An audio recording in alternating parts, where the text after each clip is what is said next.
Então hoje nós vamos falar um pouquinho sobre os 3 principais modelos de aprendizagem, de teorias de aprendizagem a serem abordados nesse curso aí. O primeiro deles é a teoria comportamentalista, onde ele segue, na verdade, o princípio estímulo-resposta, ou seja, o aluno é uma pessoa passiva e o professor, de forma ativa, vai gerando o conhecimento para o aluno.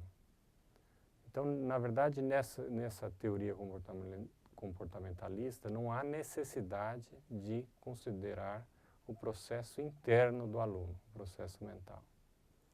Então, na verdade, o que é o estudante nesse caso? O estudante é uma tábula rasa e seu comportamento é moldado com reforços positivos e negativos.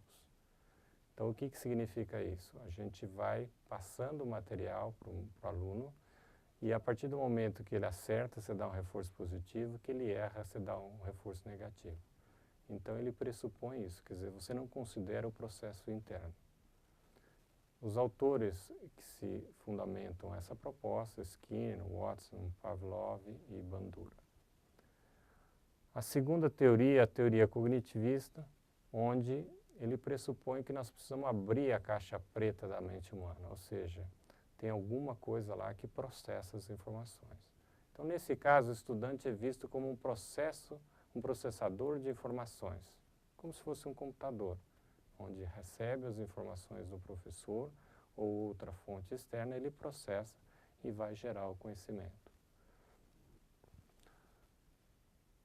E a última seria a teoria construtivista, e ele pressupõe que, na verdade, o estudante não é uma tábula rasa e vem com as experiências e fatores culturais. Então, na verdade, ao contrário do anterior, ele é um processo ativo de aprendizagem. Então, ele vai desenvolver o processo de aprendizagem baseado nas suas experiências e no seu processamento que ele vai fazer. Então, ele mesmo constrói as informações.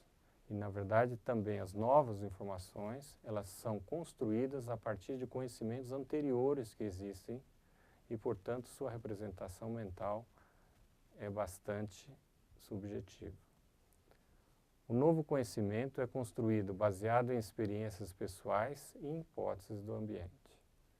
Então, na verdade, o socioconstrutivismo, ele pressupõe a construção coletiva, ao contrário só do construtivista, ele pressupõe que a construção seria coletiva. Então, alguns autores aí dessa área são o Vygotsky e o Piaget. Então, aqui é importante a gente conseguir diferenciar, na verdade, essas diferenças dos três. Quando a gente fala de comportamentalista dentro de uma sala de aula, por exemplo, se o aluno não entregar no prazo, então eu vou dar um reforço negativo para ele. Se o aluno fizer alguma coisa a mais, eu dou um ponto a mais. Isso é comportamentalismo. Então, quando a gente fala mais de cognitivismo, a gente está vendo, na verdade, como que é o processo interno. Ou seja, a gente vai ajudar o aluno a relembrar as coisas antigas que estão armazenadas e, a partir daí, a gente vai tentar trabalhar com essas novas ideias, sempre baseado no conhecimento anterior.